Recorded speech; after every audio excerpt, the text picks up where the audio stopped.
Έλατε να συνεχίσουμε το ταξίδι μας πηγαίνοντας στο μαγευτικό Πόρτο Χέλι. Στη συνέχεια περνάμε από το Τολό με την υπέροχη θάλασσα και μετά καταλήγουμε στο νομό Κορινθίας. Πάμε όμως πρώτα στο μοναστήρι των Αγίων Αναργύρων στην Ερμιώνη.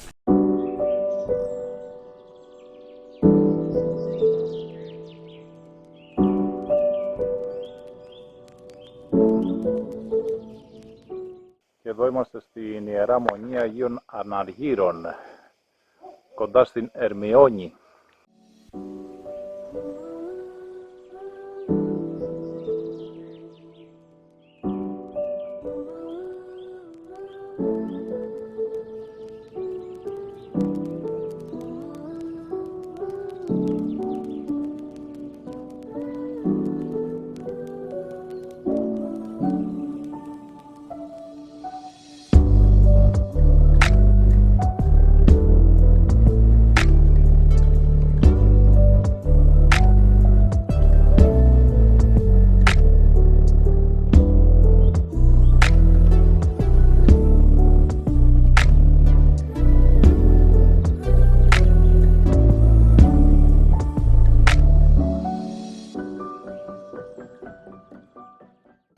Φύγαμε λοιπόν από την Ερμιώνη και φτάνουμε στο Πόρτο Χέλι.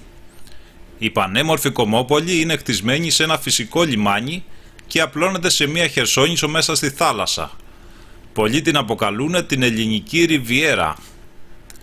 Αποτελεί έναν από τους πιο δημοφιλείς τουριστικούς προορισμούς της Αργολίδας, με ιδιαίτερα ανεπτυγμένη τουριστική υποδομή. Έχει πολλές και υπέροχες παραλίες και αποτελεί δημοφιλή προορισμό για τους σκαφάτους.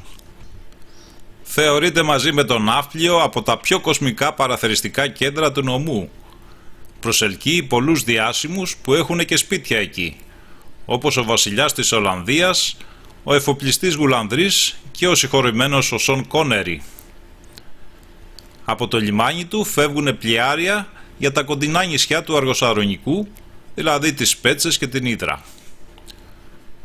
Ο ήρεμος κόλπος της Κοιλάδας είναι γνωστός για τις στράτες του που βγάζουν καθημερινά ολόφρεσκα ψάρια και μπορείτε να τα απολαύσετε στις ταβέρνες της πόλης. Θα θαυμάσουμε τώρα από ψηλά το Πόρτο Χέλι και στη συνέχεια θα κάνουμε μια βόλτα στην παραλία του για να δούμε και τις καφετέριες και μια όμορφη εκκλησούλα που έχει εκεί κοντά.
Συνεχίζουμε τώρα τη διαδρομή μας για να πάμε στο πανέμορφο Τολό, με την πεντακάθαρη θάλασσα που βρίσκεται κοντά στο Ναύπλιο. Στη διαδρομή περάσαμε και από το εντυπωσιακό αρχαίο θέατρο της Επιδαύρου, με όλο τον αρχαιολογικό χώρο εκεί, αλλά αυτό θα το δείτε αποκλειστικά σε ένα νέο βίντεο.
Πάμε τώρα στο νομό Κορινθίας, στο χωριουδάκι Άγιος Βασίλειος, για να συνεχίσουμε εκεί την εξερεύνηση.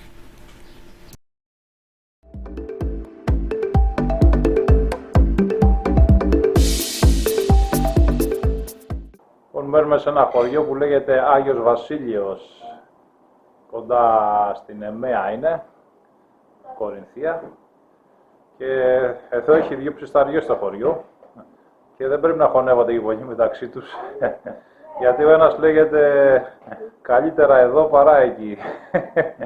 Από αυτόν πήρα τα σουβλάκια και μου λέει, του λέω εδώ είναι ψισταριά. Μου λέει ναι, καλύτερα εδώ παρά εκεί, για να προς τα κάτω. Όντως καλά φαίνονται, και σουβλάκι και σπετσοφάι.